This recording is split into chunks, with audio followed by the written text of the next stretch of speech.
Le succès, plus de 42 000 visiteurs en octobre 2009 de la dernière édition du Salon régional du livre, est pour beaucoup dans la décision nationale des éditeurs de proposer leur 8e parcours professionnel pour la lecture jeunesse à Troyes. C'est grâce au dynamisme des professionnels au bois des métiers du livre que ce forum, peuplé par des éditeurs, des auteurs, des enseignants, des documentalistes, des libraires entre autres, a pu se dérouler aujourd'hui et demain à l'Espace Argence.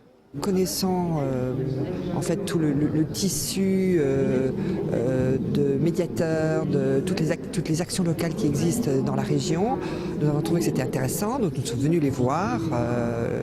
Le printemps dernier, nous avons rencontré des libraires, des bibliothécaires et nous avons pensé que c'était vraiment une idée très forte de s'adosser aux spécialistes du salon de jeunesse. Nous avons aussi participé au salon de Troyes qui est un salon extraordinaire. Je crois qu'il est exemplaire parmi tous les salons de jeunesse en France. Les 17 éditeurs présents ont chacun présenté quelques-uns des livres de leur collection.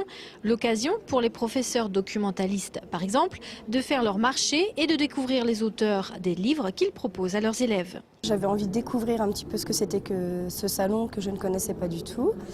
J'avais envie de rencontrer des auteurs que j'avais vus que je n'avais jamais rencontrés, qui sont très très connus. Je souhaitais également participer à des échanges, à des tables rondes. Gallimard, Hachette, Flammarion, pour les plus connus, sont présents sur ce forum, mais des éditeurs plus confidentiels ont aussi posé leurs valises pleines de livres à l'Espace Argence. C'est le cas de Jean Poderos, créateur des éditions courtes et longues, qui propose aux 4-15 ans des ouvrages sur l'art et les artistes. Je crois que les enfants font une lecture intuitive de l'image, contrairement à nous qui avons pris de mauvaises habitudes et qui passons devant les images sans jamais les voir vraiment. Eux savent les décoder de manière intuitive. Ce qu'il faut que nous fassions, nous, en tant qu'éditeurs de livres sur l'art, c'est de leur donner les codes pour apprendre à lire. Puisqu'on apprend à lire, à écrire, à compter, mais on n'apprend pas à lire les images. Peut-on tout publier? Quels livres pour les grands ados? Comment parler des œuvres d'art? Les tables rondes et les cartes blanches se sont succédées tout au long de la journée. Il y a 20 ans, un grand lecteur dévorait plus de 50 romans par an.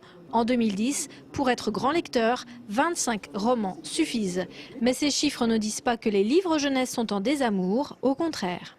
Le secteur jeunesse se porte très bien, puisque nous avons fait une année 2009 qui devrait être supérieure de 5 ou 6% par rapport à 2008, qui elle-même était supérieure de 5 à 6% de 2007, etc.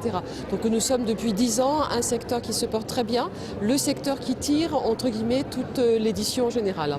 Le secteur jeunesse représente 15 à 20% de l'édition générale. Le nombre d'éditeurs de livres jeunesse est plus important qu'il y a 10 ans, tout comme la diversité des propositions de lecture.